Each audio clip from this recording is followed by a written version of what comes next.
जब माता अनुसुईया ने ब्रह्मा विष्णु और भोलेनाथ को बनाया अबोध बालक, सती अनुसुईया महर्षि अत्रि की पत्नी थीं, जो अपने पतिव्रता धर्म के कारण सुविख्यात थीं।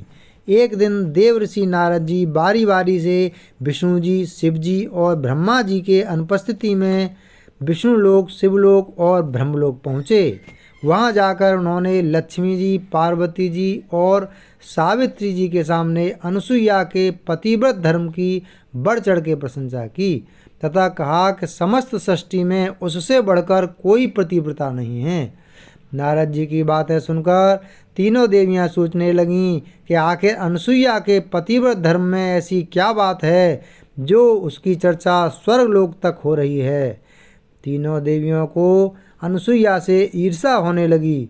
नारद जी के वहाँ से चले जाने के बाद सावित्री, लक्ष्मी तथा पार्वती एक जगह इकट्ठा हुईं तथा अनुसुईया के पतिव्रत धर्म को खंडित कराने के बारे में सोचने लगीं। उन्होंने निश्चय किया कि हम अपने पतियों को वहाँ भेजकर अनुसुईया का पतिव्रत धर्म खंडित कराएंगे। ब्रह्मा, विष्णु और शिव जब अपने अपने स्थान पर पहुँचे तो तीनों देवियों ने उनसे अनुसुईया का पतिव्रत धर्म खंडित कराने की जिद की। तीनों देवों ने बहुत समझाया कि यह पाप हमसे मत करवाओ, परंतु तीनों देवियों ने उनकी एक ना सुनी और अंत में तीनों देवों को इसके लिए राजी होना पड़ा। तीनों देवों ने साधु वेश धारण किया तथा अत्रि ऋषि के आश्रम पर पहुँचे। उस समय अनुसुईया जी आश्रम पर अकेली थीं। साधु वेश में 3 अतिथियों को द्वार पर देखकर अनुसुईया ने भोजन ग्रहण करने का आग्रह किया।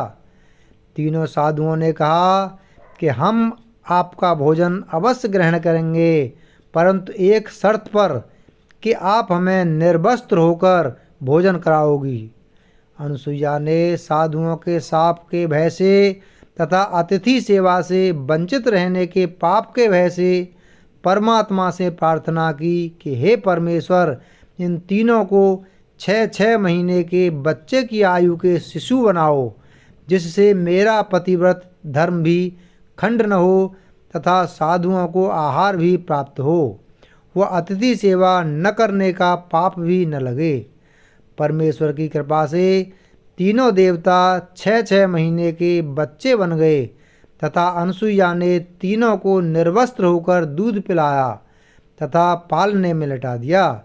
जब तीनों देव अपने स्थान पर नहीं लौटे तो देवियां व्याकुल हो गईं। तब नारद ने वहां आकर सारी बात बताई कि तीनों देवों को तो अनुसुईया ने अपने सतीत्व से बालक बना दिया है। यह सुनकर तीनों देवियों ने अत्रि ऋषि के आश्रम पर पहुंचकर माता अनुसुईया से माफ़ी मांगी और कहा कि हमसे ईर्ष्यावश यह गलती हुई है। इनके लाख मना करने पर भी हमने इन्हें यह घृणित कार्य करने भेजा। कृपया आप इन्हें पुनः उसी अवस्था में कीजिए, आपकी हम आभारी होंगी। इतना सुनकर अत्रि ऋषि की पत्नी अनुसुईया ने तीनों बालक को वापस उनके वास्तविक रूप में ला दिया। अत्रि ऋषि व अनुसुईया से तीनों भगवानों ने वर मांगने को कहा। तब अनुसुईया ने कहा कि आप तीनों हमारे घर बालक बनकर पुत्र रूप में आएं, हम निसंतान हैं। तीनों भगवानों ने तथास्तु कहा तथा अपनी अपनी पत्नियों के साथ अपने अपने लोक को प्रस्थान कर गए। कालांतर में दत्तात्रेय रूप में भगवान विष्णु का, चंद्रमा के रूप में ब्रह्मा का तथा दुर्वासा के रूप में भगवान शिव का जन्म अनुसुईया के गर्भ से हुआ।